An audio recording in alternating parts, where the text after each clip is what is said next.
WION World was the first channel to tell you that the US drone attack in Kabul aimed at the Islamic State terrorists hit the wrong target. The strike did not target the ISIS-K, rather it killed 10 civilians, including children. WION's correspondent Anas Mallick had met the family members of those who were killed in the drone strike. Take a look. 48 hours before the August 31st deadline, the US conducted a drone strike in Kabul's Khwaja Bugra area. It was in retaliation to the ISIS-K attack on the airport, with America claiming it had averted a terror threat. Visuals of the damaged vehicle were put out. The Pentagon claimed that they had hit an ISIS-K target. There were talks about preventing another attack, and that a second blast was indicative of the presence of explosives. WION's Anas Mallick reached the drone strike site the next morning, 14 hours after the rockets struck the area.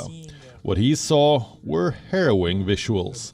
I spoke to the brother of the person. The family says that they demand justice. They have outrightly denied any links with the IS, contrary to how it has been reported or claimed, and they say that these were innocent civilians. This is what the family has maintained.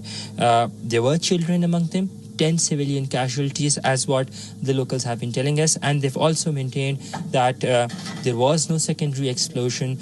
There was only one explosion that took place because of the rocket that had hit the car. We even spoke to Emal Ahmadi, the victim's brother. Emal had lost his own daughter in the strike and was grief-stricken by the entire incident. But even then, he told us that the strike was a wrong one.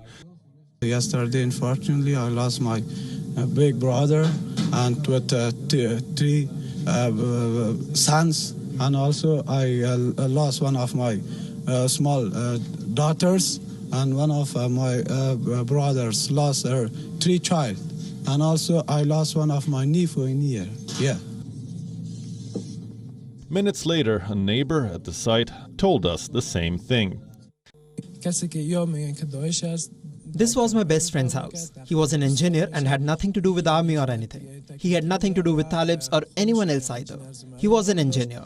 10 people have been killed, including 7 children. There is a lot of fear because of the strike. I came here after 5 minutes. People were lying in a terrible condition. I did my best to take them out.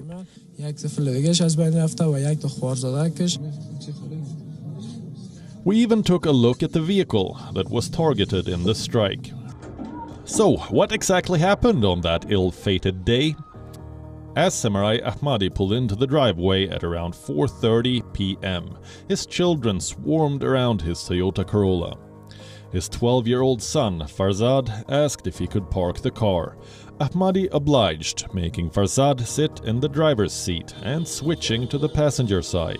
This was moments before the drone struck the car. In an instant, 10 people were killed.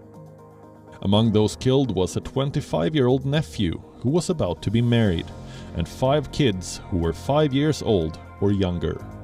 Outside the house, which was targeted by a US drone on the... We visited the house again to find the door locked. The neighbors there told us that the family had left.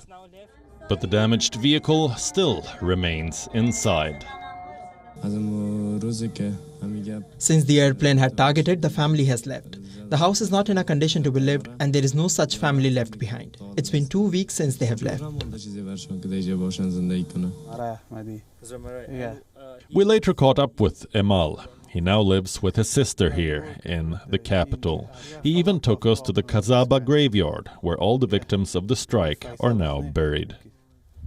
Emal is a regular visitor at the grave, waiting patiently for justice here. He says nobody has contacted him, neither the United States nor the Taliban. He says he has no idea about the investigation, and all he wants is justice. US President Joe Biden had promised to hunt terrorists down. He promised to make them pay, but it looks like with the failure of US intelligence, Afghans here are paying the price of Biden's promises. This is the grave of Zamarai, who was an engineer working with an international firm. Zamarai was targeted by a US drone strike on the 29th of August. In Kabul's Kasaba graveyard, 9 more of his family members are buried alongside him. Those of his family members who are left demand justice from the United States. They also say that they have not heard both from the Taliban and from the United States on the matter of the probe and investigations of this wrongly done drone strike. Anas Mallick in Kabul, Afghanistan for WION World is One. WION World is One is now available in your country. Download the app now and get all the news updates on the move.